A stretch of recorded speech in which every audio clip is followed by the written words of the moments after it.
Everyone thought their marriage was perfect. They admired his smile. They envied her silence.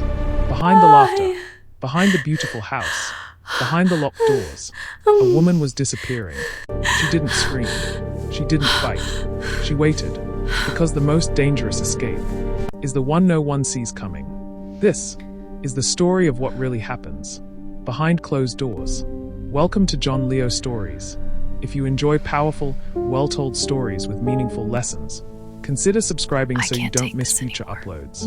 Your support helps this channel grow and continue bringing you stories like this. Now, let's begin. The perfect couple. Everyone said Jack and Grace Angel were perfect. Perfect smiles. Perfect timing. Perfect marriage.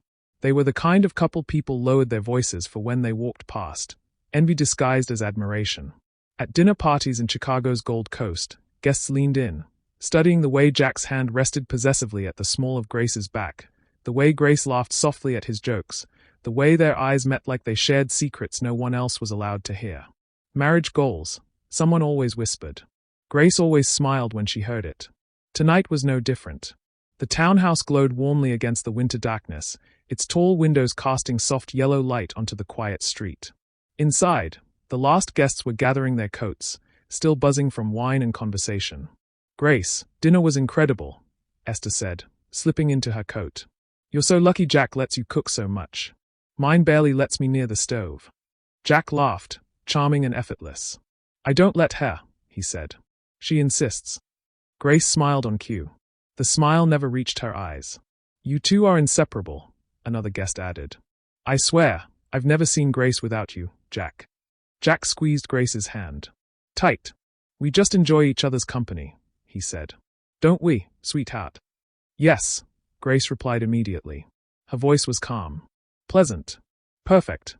The door finally closed behind the last guest, and the townhouse fell silent. The silence was the worst part. Grace stood very still, her coat still on, her purse hanging from her arm. She stared at the door as if it might reopen, as if someone might suddenly remember they'd forgotten their phone or their keys. The lock clicked. Once. Twice. Jack didn't move at first. He loosened his tie slowly, deliberately, as if savoring the moment. Grace felt her pulse begin to race. She counted her breaths, 1, 2, 3, just as she had trained herself to do. "You talked too much tonight," Jack said calmly. Grace's fingers tightened around the strap of her purse. "I'm sorry." He turned to face her, his expression mild, almost gentle. "I didn't ask for an apology yet." Her mouth went dry. She nodded once, lowering her gaze. "You laughed when Mark made that joke," Jack continued. "I don't like when you draw attention to yourself." "I didn't mean to." Jack smiled. Not warmly. "Precisely. You never mean to," he said. "That's the problem." He walked past her toward the kitchen, pouring himself a glass of water. Grace didn't follow. She wasn't supposed to move unless he told her to. Jack took a sip, then another. "Did you enjoy dinner?" "Yes." "Did you enjoy being admired?" "No. That was too quick," he said. "Think before you answer." Grace swallowed. "No," she repeated, slower this time. Jack set the glass down. "Good." He walked toward the basement door. Grace's chest tightened. She knew that door. She knew what waited behind it. The cold air, the concrete walls, the way time stretched and folded in on itself when there were no windows and no clocks. Jack stopped with his hand on the knob and turned back to her. "You know the rules." "Yes." "You broke one." "I won't again." Jack tilted his head, studying her. "You always say that." He opened the door. The basement smelled faintly of bleach and metal. Grace stepped forward automatically. There was no point in resisting. Resistance only prolonged things. As Jack followed her down the steps, he locked the door behind them. The sound echoed. Grace sat on the narrow bed, folding her hands in her lap. She focused on keeping her breathing steady, on not crying. Tears made him angry. Tears made things worse. Jack crouched in front of her. His voice was quiet, almost tender. "I don't enjoy this, you know." She nodded. "I do this because I love you," he said. "Because you need structure." Another nod. "Tomorrow," Jack continued, "we're meeting the Hendersons for lunch. I expect you to behave." "Yes." "If you don't." Grace hesitated for half a second, long enough. Jack's eyes hardened. "If you don't," he said softly, "we'll extend your stay." Fear surged through her, hot and suffocating. I understand. He stood. Good. The light clicked off. The door closed. The lock turned. Grace was alone. She sat in the darkness, listening to the faint hum of the house above her, the refrigerator, the distant traffic, the life that continued as if nothing was wrong. She pressed her forehead against her knees and closed her eyes. Once, not long ago, she had believed she was the luckiest woman in America. Jack had been attentive, protective, relentless in his affection. He had told her she was special, fragile, someone who needed to be taken care of. When he proposed, she had cried with happiness. When he suggested she quit her job, she'd agreed. When he suggested they move away from her friends, she'd trusted him. When he suggested she stop calling her family so often, she'd obeyed. The first time he locked her in the basement, she had screamed. Now she stayed silent. Because Jack Angel was careful. He never left bruises. He never raised his voice in public. He never gave anyone a reason to doubt him. He was a respected defense attorney. A man who saved others from prison. And Grace? Grace was the woman who smiled beside him. The woman who cooked perfect meals. The woman who never complained. The woman who belonged to him. She lay back on the bed and stared into the darkness. Somewhere above her, Jack was sleeping peacefully. Grace did not sleep. She waited. Because deep inside her, buried beneath fear, beneath obedience, beneath silence, something dangerous was beginning to form. A thought Jack could never control. One day, she told herself, this door will open for the last time. And when it did, one of them would walk free. The other would not. How everyone fell in love with Jack Angel. Grace used to believe love was loud. She believed it was fireworks and urgency, passion that rushed in without warning and swept everything else aside. That was how novels described it, how movies sold it. She had imagined it would arrive like a storm, dramatic, impossible to ignore. Jack Angel arrived quietly. They met at a legal charity gala in Boston, the kind of event Grace normally avoided. She had gone only because a coworker begged her not to cancel at the last minute. Grace wore a simple black dress and planned to stay no longer than an hour. Jack noticed her immediately. He didn't interrupt her conversation. He didn't flirt aggressively. He waited, watched, then approached with a calm confidence that felt disarming. You look like someone who'd rather be anywhere else, he said with a smile. Grace laughed, surprised. Is it that obvious? Only to someone who feels the same way, Jack replied. They talked for 10 minutes. Then 20. Then the entire evening dissolved around them. Jack listened, really listened. He remembered details she forgot she'd mentioned. He asked questions no one else ever did. When he asked for her number, she gave it without hesitation. The next morning, flowers arrived at her office. Not extravagant. Elegant. Thoughtful. Jack texted later that day. I hope I didn't overstep. I just wanted to say I enjoyed meeting you. Grace smiled at her phone like a teenager. He never rushed her. Never pressured her. If anything, he slowed her down. When she apologized for being busy with work, he told her he admired her independence. When she doubted herself, he reassured her with certainty that felt comforting, stabilizing. You deserve someone who takes care of you, he said once, brushing a strand of hair from her face. You've spent too long taking care of everyone else. It felt like being seen. Within months, Jack became her world, not by force, but by design. He filled her calendar. He anticipated her needs. He removed obstacles before she realized they existed. When Grace mentioned how exhausting her job was, Jack suggested, gently, that she didn't need to work so hard. I make more than enough for both of us, he said. Why should you exhaust yourself when I can provide? It sounded romantic. Generous. When Grace hesitated, Jack didn't argue. He waited. 2 weeks later, after a particularly brutal day at work, she quit. Jack celebrated with champagne. He proposed 6 months after they met. It happened in a quiet restaurant overlooking the harbor. No crowd. No spectacle. Just the two of them. I know this is fast, Jack said, holding her hands. But I also know what I want. And I want you. Grace said yes before he finished the sentence. Friends worried. Family questioned. Jack smiled patiently through it all. People mistake certainty for control, he said. I'm just decisive. Grace defended him fiercely. She didn't see the change happening because it came wrapped in care. Jack suggested they move to Chicago for his work. A fresh start. A better life. Grace agreed. The townhouse he chose was stunning, spacious, elegant, isolated just enough to feel exclusive. Jack handled everything. Grace unpacked boxes he'd already labeled. He installed a new security system. Changed the locks. For safety, he said. The first argument came after the wedding. It was small. Insignificant. Grace wanted to visit an old friend. Jack had already planned something else. I wish you'd told me, he said calmly.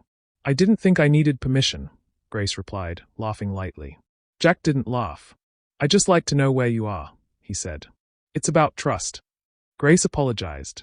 The second argument came weeks later. Grace answered a call from her sister without telling Jack. You should have mentioned it, he said afterward. I didn't think. That's becoming a pattern, Jack interrupted. The first punishment came quietly. He locked the basement door.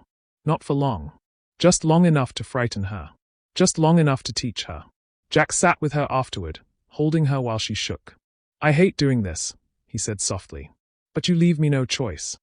Grace believed him. That was the most dangerous part. Because Jack never presented himself as cruel. He presented himself as necessary. And when Grace lay awake at night in the house that had become her cage, she replayed the past again and again, searching for the moment she should have run. But love, she learned too late, doesn't always arrive like a storm. Sometimes it arrives like a promise. Quiet, convincing, and impossible to escape once you've believed it. The rules of the house. Jack never announced the rules. They simply appeared, one by one, slipping into Grace's life so smoothly that by the time she noticed them, they already felt permanent. The first rule was about time. Grace no longer wore a watch. Jack said it made her anxious. He removed the clock from the bedroom because the ticking bothered him. The microwave display went dark one evening after he fixed it. Her phone was replaced with a simpler model, no internet, no apps, no notifications. You don't need distractions, Jack said. I want you present. With me. Without time, days stretched and blurred. Grace learned to measure hours by Jack's routines. The sound of his keys, the cadence of his footsteps, the moment the house settled into silence at night. The second rule was about food. Jack decided what she ate and when. Breakfast was only after he left for work. Dinner was only when he returned. If she said she wasn't hungry, he insisted she eat. If she was hungry early, he told her to wait. Hunger builds discipline, he said casually, as if repeating something he'd read. Grace nodded. Obedience was easier than argument. The third rule was about space. The house was large, but Grace's world became small. The upstairs guest rooms were off limits. The basement was forbidden unless Jack said otherwise. The front door required his permission. Even the backyard felt watched. When she wandered into rooms she rarely used, Jack noticed. You looked lost today, he remarked one evening. I was just walking, Grace replied. There's no need for that, he said. Everything you need is here. He gestured toward the living room. Toward himself. The fourth rule was about speech. Grace learned to pause before she spoke. Learned which topics were safe. Learned that questions were dangerous. Why was the most dangerous word of all. When she asked why she couldn't visit her sister anymore, Jack's face hardened. You know why, he said. Because it upsets you. That's not. He raised a hand. Grace stopped talking. Jack smiled again, as if nothing had happened. You see, you're calmer already. The punishments were never immediate. That was what made them terrifying. Jack didn't explode. He observed. He waited. Then, when Grace least expected it, he corrected her. Sometimes it was the basement. Sometimes it was silence, days without touching her, without speaking to her unless necessary. Sometimes it was sleep deprivation, turning on lights at night, asking questions until her thoughts blurred. Once, after she accidentally answered the door when a delivery arrived early, Jack took her phone. For a week. You weren't ready for responsibility, he explained. Grace cried quietly that night, not because of the phone, but because she realized something fundamental had changed. She no longer thought of herself as Jack's wife. She thought of herself as his possession. Publicly, nothing seemed wrong. Grace dressed beautifully. Jack chose her clothes each morning, laying them out on the bed like offerings. He brushed her hair sometimes, slow and deliberate. People notice details, he told her. I want them to see perfection. At social gatherings, Grace smiled until her cheeks ached. She laughed when Jack laughed. She stayed close, always close. Friends commented on how calm she was. So serene, they said. Marriage suits you. Grace nodded. Inside, She was shrinking. The house began to feel alive, listening, watching. Every creak of the floorboards startled her. Every unexpected sound sent her heart racing. She learned to move quietly, to exist without leaving evidence. One afternoon, while Jack was at work, Grace stood in front of the mirror and tried to remember who she used to be. She struggled. Her reflection looked familiar but distant, like a stranger wearing her face. The woman staring back at her had learned to hide fear behind elegance, pain behind grace. She practiced smiling. That evening, Jack noticed. "Something's different," he said. Grace froze. "Different how?" He studied her closely, then smiled. "You're learning." Relief flooded her, sharp and humiliating. Jack kissed her forehead. "I knew you would." That night, as Jack slept beside her, Grace lay awake staring at the ceiling. She realized the rules weren't just about control. They were about erasure. If Jack could dictate her time, her food, her space, her words, then eventually, he would dictate her thoughts. And that, Grace knew, was something she could not allow. She closed her eyes and made herself a promise she did not yet know how to keep. She would follow the rules. She would smile. She would obey. She would survive. And while Jack believed he was shaping her into something smaller, Grace began, quietly, to plan how to become something dangerous.